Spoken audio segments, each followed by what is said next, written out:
This episode of the Craftsman Online podcast is sponsored by Bricks Masons. From elegant Masonic rings that showcase your commitment to our craft to finely crafted regalia and apparel that honor your tradition, Bricks Masons delivers quality and craftsmanship that truly stands out. Shop now at bricksmasons.com and use promo code CRAFTSMAN, that's CRAFTSMEN, to receive free shipping with your first order. The comments, opinions, and views shared during this program are of those individual Freemasons and do not reflect the official position of a Grand Lodge, concordant body, appendant body, Masonic Authority, or craftsmanonline.com.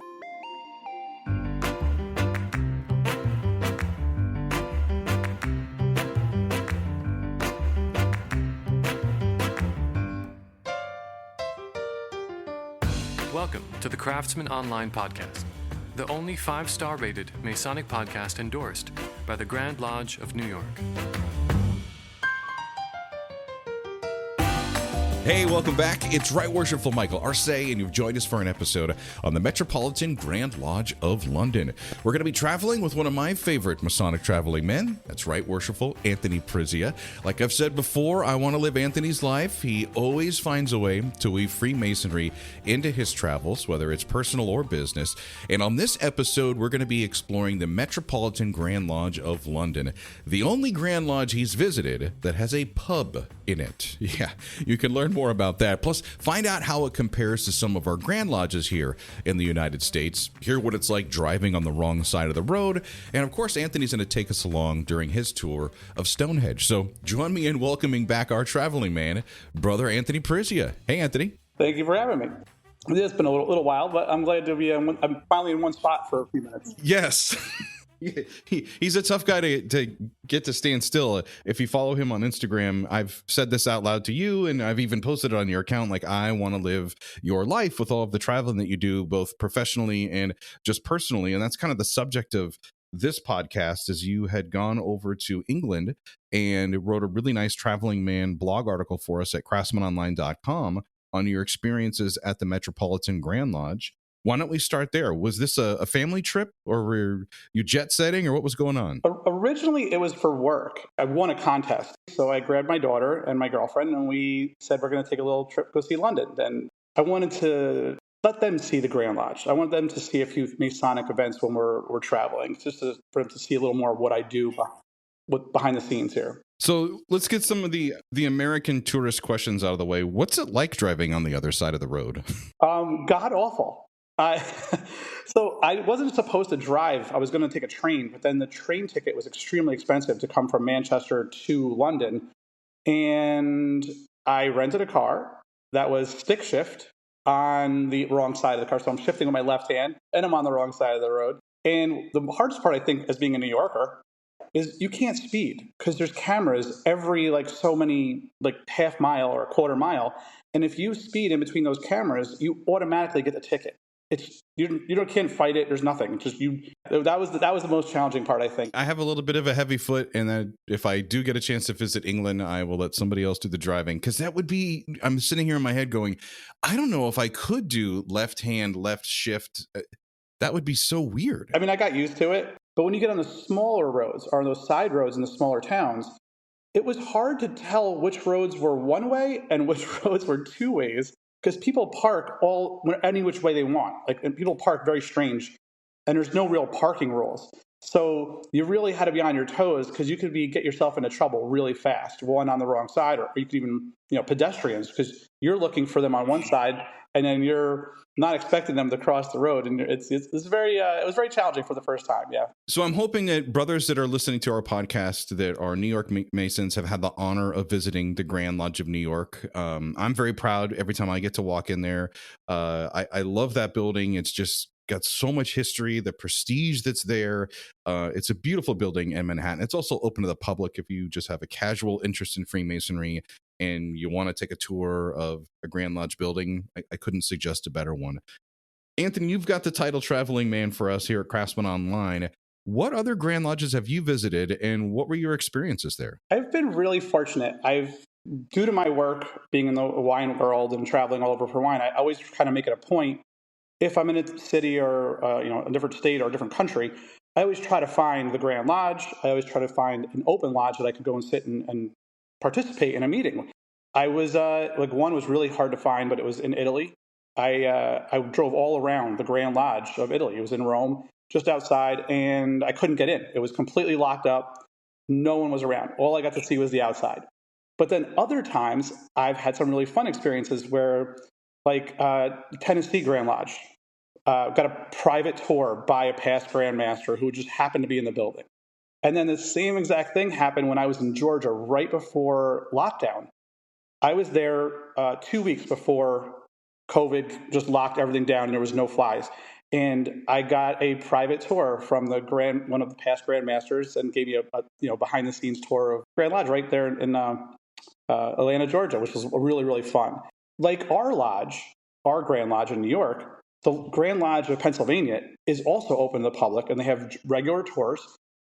Another one that's not far away, especially for brothers in New York, it's easy to get to Philly, and I highly recommend checking that out. There's some amazing historical artifacts, a lot of just rich history, and they have like a real actual tour with a tour guide, which is really fun. Unless you're Anthony and you get a private tour from a past grandmaster. Well, and then there's like even tiny ones. Like I've been to the tiniest lodge, the Grand Lodge I've ever been to is like in Maine and Rhode Island. Those both those lodges are tiny, the Grand Lodges, but they're really fun, and you get like this personal kind of experience. And I always try to pick up a little memorabilia. They're always usually selling like a challenge coin or a pin or something. So I always try to bring home some for my, for the brothers here, and make sure I bring a little thing. So yeah, it's fun. I recommend anybody, if you've been to our Grand Lodge, get out there and really just see some of the other ones, so you can really appreciate it, some of the similarities and some of the things that New York does do in a very grand way. So we got a good reference point on where you are with your Grand Lodge travels, and the subject for your blog was getting to go inside and visit the Metropolitan Grand Lodge. Did you show up? Were you lucky to get a past Grand Master that gave you a tour? Were you a visiting brother? Were you there for a meeting, or did you just walk in off the street? We just walking up the street. It's actually my second visit there. I went once with a friend a few years back for the same trip that I won for my past company I was working for, and it's very high security. The Grand Lodge, Metropolitan Grand Lodge of England, is extremely tight security. You can't even take pictures in the vestibule. I did by accident, and they made me delete them. They're afraid of bad actors. So in Europe, just like the Grand Lodge was closed in Italy, and it's very difficult. Europe is very, very tight with their security. They take everything very, very serious.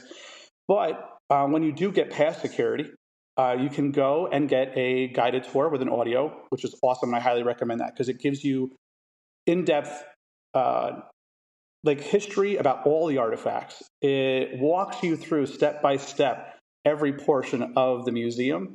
And it's a really, really informative, to say the least. So I would definitely recommend doing that if you're ever in England and see that part of because you get the full picture of the Grand Lodge.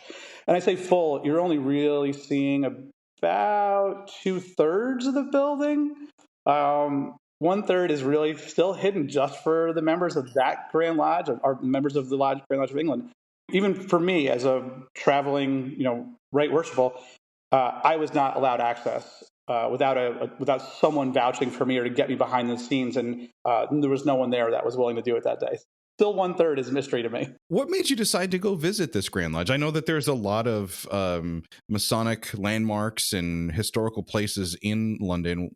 What made you narrow in on the Metropolitan Grand Lodge? It's an impressive building, to say the least. I mean, it's almost a full city block, kind of it's giant, and it has a couple little really fun features. Like right next door, not even a block away, is the Freemasons pub, which is a spot where a lot of Freemasons will travel, and they'll have a little something, a little snack, and they'll have a drink at the Freemason pub, which is right down the street from the Grand Lodge. But this one has some interesting things, because it actually has a real pub right in it. When you're either before your tour or after your tour, you can go have a pint or a very nice selection of single malts and some whiskeys. You'll see brothers from all over sitting in these nice, beautiful chairs and all hanging out and either conducting business or just talking about stuff and getting to know each other. And I've found that's one of the most fun parts of my travels, is I want to get to know as many brothers as I can. I want to create these bonds and meet people that I would never meet if I wasn't a Freemason, and hear some stories and share some stories. So it's really really impressive building and very unique. Uh, the To pay for the pub, they had all the lodges got together and they donated money just to create this pub within the Grand Lodge, and it is a special spot. So it did draw me to it once I realized it was there, and I think it's one of the most unique places in the world for masonry. Anthony was drawn to a bar or a pub. I'm surprised to hear that. I think some of us have been fortunate if maybe your lodge has a bar or, a drinking corner per se, or are allowed to have alcohol in your hall, or your temple association, permits that. I'm thinking my lodge here in DC, we meet at the Shriner Temple, which, surprise, surprise, does have a fully stocked bar and a bartender that's there. And it is, a Masonic building per se, but it's not a Blue Lodge. It's definitely not a Grand Lodge. I couldn't imagine, like, if we were to, just maybe open up something similar like this at the Grand Lodge of New York, how that would impact attendance at the Grand Lodge sessions. Yeah. Some of us would probably be drawn to go more often than others, but yes, it was unique because I've never been to a Grand Lodge or a building that big where it had. Just the pub itself was bigger than most lodge rooms that I've ever been in. Well, let's talk a little bit about going into the lodge. We could spend a whole episode with drinks talking about the pub and the conversations there, but the rooms in the buildings that you did get to see, kind of comparing it to the Grand Lodge of New York, is it just a giant building that has a bunch of different lodge rooms, or are there just a couple in particular? Yeah, it's very similar to how our Grand Lodge is set up. So you have the one main one where you have all your large scale events. And then you have the spot where it also can be used in a lot of ones, like the Grand Lodge of Tennessee had this hall where they had concerts and stuff. So it was very similar to that kind of amphitheater feel in the big main room. Not as, I don't think it could hold as many as our Grand Lodge held as far as actual numbers, but it was you could see how old the building was and how historic it was. But it did have little smaller lodge rooms that were some brothers would meet from different lodges and even some different concordant bodies. So it did have a very similar feel, and where it had a library on one side that was very impressive, and then it had this multiple museum rooms with history and artifacts. So it felt very similar-ish to our Grand Lodge in New York, just much older. Probably closer to the Philadelphia Grand Lodge, because that has that historic, that the more outside the facade of the building is extremely old. So it felt more like that. You kind of touched on this earlier. You got a chance to see about 2/3 of it. So a third is kind of closed or hidden from the public. And you did a great job of kind of talking about the parts that you did get to see. I'm just curious about the parts that you didn't get to see. I know you were really good at getting up and getting answers out of people. Did you get any insight as to what is hidden and why they do have to keep it private? I think it was really all about just their own, again, security is huge. If you go up the wrong set of stairs, there's everything was ID badged to get into the different areas. And your visitor ID badge would get you into certain rooms, but would not get you into other places. But if you even took 4 steps up the wrong hallway, you were automatically redirected by security. And I think it was more about the point is these small lodge rooms, I think were supposed to be personal and intimate for the people that were the brothers of those specific lodges. So I didn't take offense by any means by it. It's similar to when you go to the Masonic Memorial in Alexandria. There are certain rooms you can look in the window, you can see a little bit into a room, but then unless you're in an open lodge, you can't see certain parts of that building because they're there just for the brothers that are going to be engaging in Masonic work.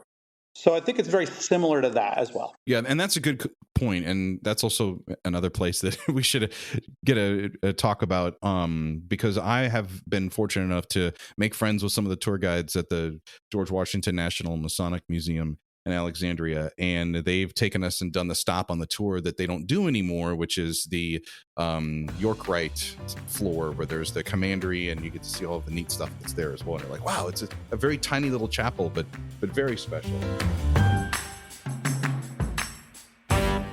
The Craftsman Online podcast is now sponsored by BricksMasons.com, our favorite destination for all of our Masonic shopping needs. Whether it's apparel for yourself or a cool gift idea for another brother, make BricksMasons.com your online marketplace where tradition meets innovation. Check out BricksMasons' new Masonic aprons. They're crafted from premium white satin and adorned with dark, rich blue velvet borders, silver braid, rayon fringe, and intricate hand embroidery bullion. These things are amazing, meticulously hand embroidered. They got Masonic symbols highlighting superior craftsmanship and superb attention to detail. They also feature a 40-inch adjustable waist belt with a new silver metal snake fastener and adjuster. I can tell you that my lodge is looking to upgrade our aprons this year, and these are the ones we're going to go with at Bricks Masons. Plus, just like everything at BricksMasons.com, these aprons can be personalized with hand or machine embroidery text. See yours now at BricksMasons.com. Visit BricksMasons.com and explore their extensive catalog. Elevate your Masonic experience with style and substance. Plus, Craftsman Online podcast listeners use promo code CRAFTSMAN, that's CRAFTSMEN, at checkout to enjoy free shipping with your first order.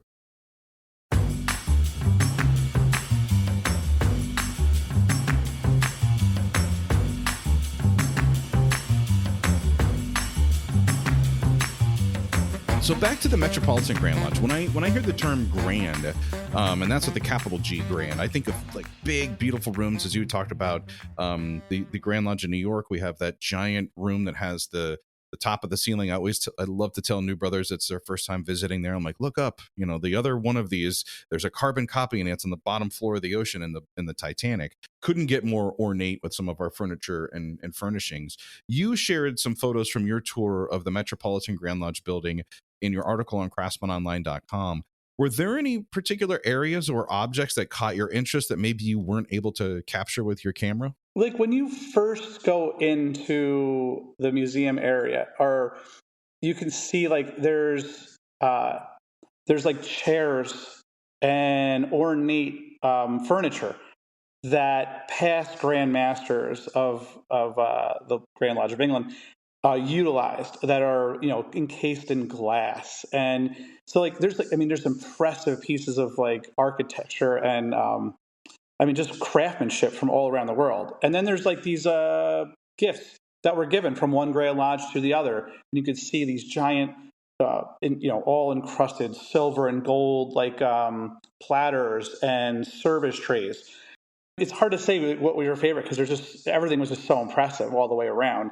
And they had things from almost every concordant body there as well. So you were in awe. Just keep one after the other, just kept impressing you more and more and more. So no, I'm guessing that the entire trip for you to go there, it was a trip you won through a previous employer, so congratulations on that. And I would love to do an all expenses paid trip to London, England. That'd be fantastic. What other things did you do on this trip? Was it all Masonic, or did you have some fun? It was my daughter and my girlfriend's first time in England, so we did. I like to balance it out.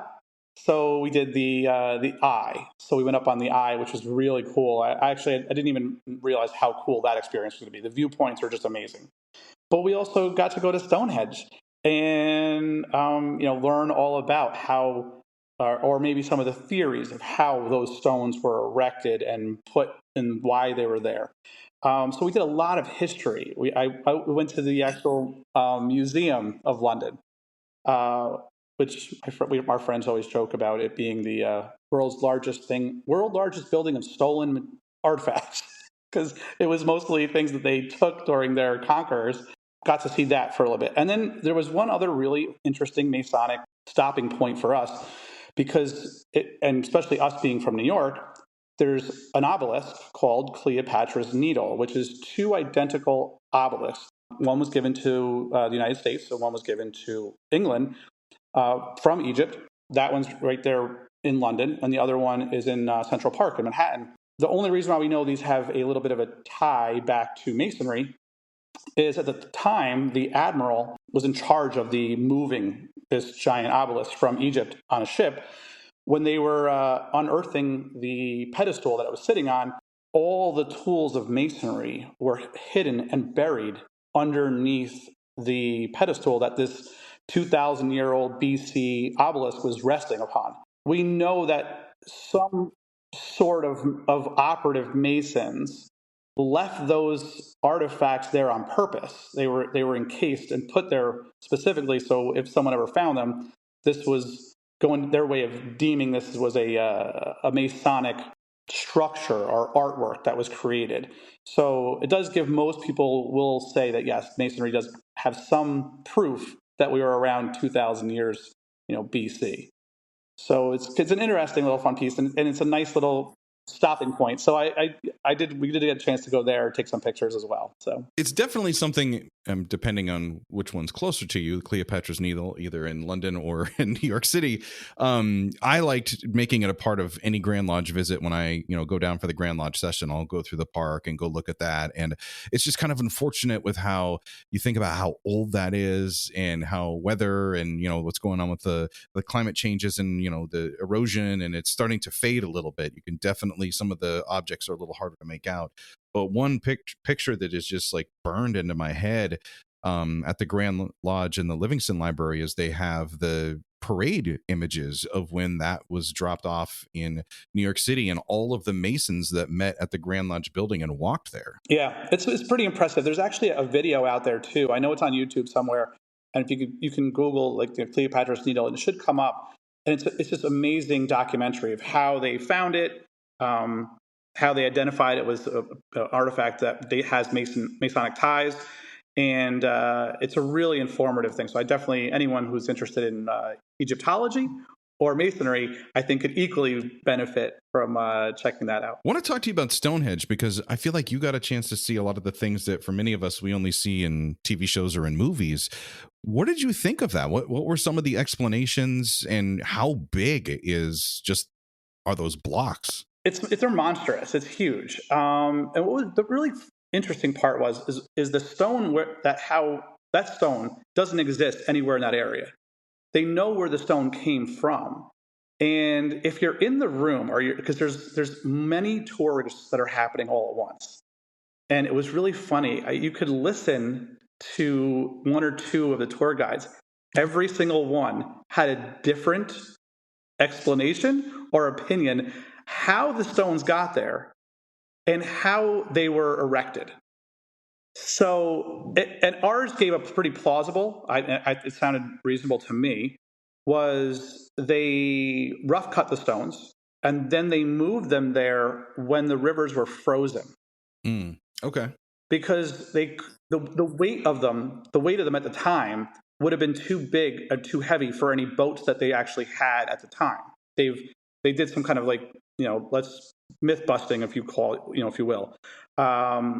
So it seemed like that was a plausible thing. And then the way they were placed, the other plausible explanation was they would use rollers, but they would move earth and then put the stones in place and then remove the earth, which again seemed pretty plausible. Or you could say and believe one of the other people that was giving a tour that it was completely done by aliens and they had technology from space and they're the ones who put them there. So you could hear, again, if you stood there long enough, you could hear, I would say probably 10 different explanations or theories of why it's there, how it got there, and how they constructed it. That's the one question I think a lot of folks have is the why, like the how and the when and what they did to get things there. That's cool, but why is that there? Yeah, some people say it was it's a way to tell time, or it was part of this calendar thing. It was the sun hits it at a certain time, so it was a way for them to keep track. Others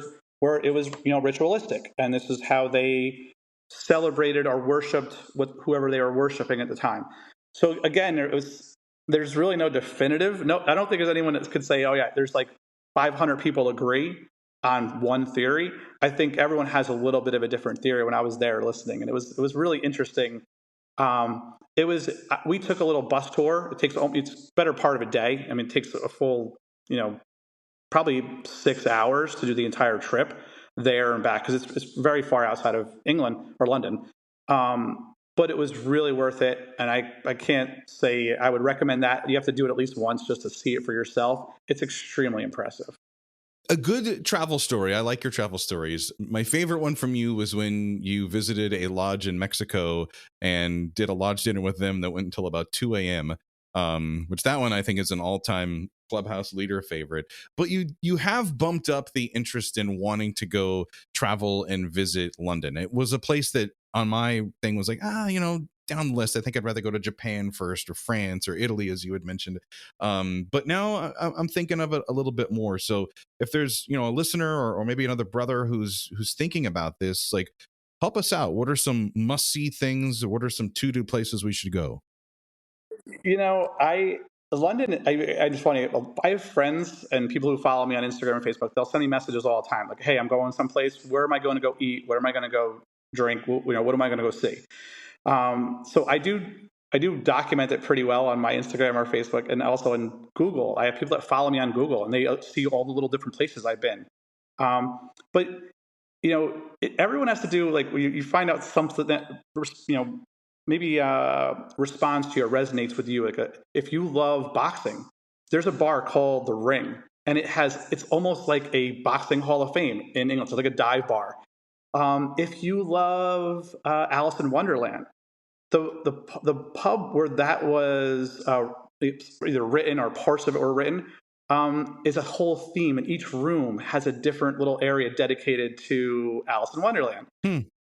There's a pub that's dedicated to Sherlock Holmes, and it's where he wrote The Hounds of the Baskervilles. So I always tell people, you figure out what you like, and then who you're traveling with. So this one was easy because for my girlfriend and my daughter, they just went because I knew London pretty well. I've already been there a few times now. But the first time I went, I had a very good coworker, a really good friend of mine. And I said, well, what do you want to see? He goes, I just want to go and do whatever you're doing because I know you've already planned it. You've already looked up everything. And as long as we go to a pub in between each of the spots, I'll be good. So like I always tell people, you really want to start thinking about what you're looking for, because everybody's little trip is a little bit different. But I would highly recommend London. And some of the biggest surprises, people say London, the food is awful. It's some of the best food I've had in my life. In Chinatown, their Chinatown was some of the most amazing food I've ever eaten. There's restaurants that are very simplistic, where you're going in and it's really reasonable, or you could go to some place where the sushi is made in a Michelin star atmosphere with service that is like maybe like a 3-person service for every table. So I always say travel as much as you can, see stuff everyone. But I think London's by far one of the places I would recommend everyone at least go once. And it takes a solid, I would say, no less than 3 days to really see London. You really need at least 3 days or more. I thought you were going to give me a pizza slice rating, because that's what you're famous for with your movie and TV show reviews. So what is it, 10 slices? No, 8 slices. There's 8 slices in New York pie. And if it's like a perfect movie and even a little bit more, I give it 8 slices and a taco, just to be over the top. But no, London's definitely a solid 8 slice country to go to, city to see. And I think it's the history. The people are so nice. It's very clean, extremely safe. And for the most part, you can understand what everyone's saying. The accent sometimes can get a little bit rough. But, I grew up watching like The Young Ones and Monty Python. So like I'm pretty good with the English accent and the slang. It's a very special place. I love it. And I think you have the wrong title. I mean, traveling man, yes. But honestly, social media influencer. You could be a jet-setting travel blogger. I think that would be the next best thing for you. But we're lucky to have you. And thanks so much for coming back on this podcast episode. Right Worshipful Anthony Prizzia. You are such a good man and such a good friend. Thank you.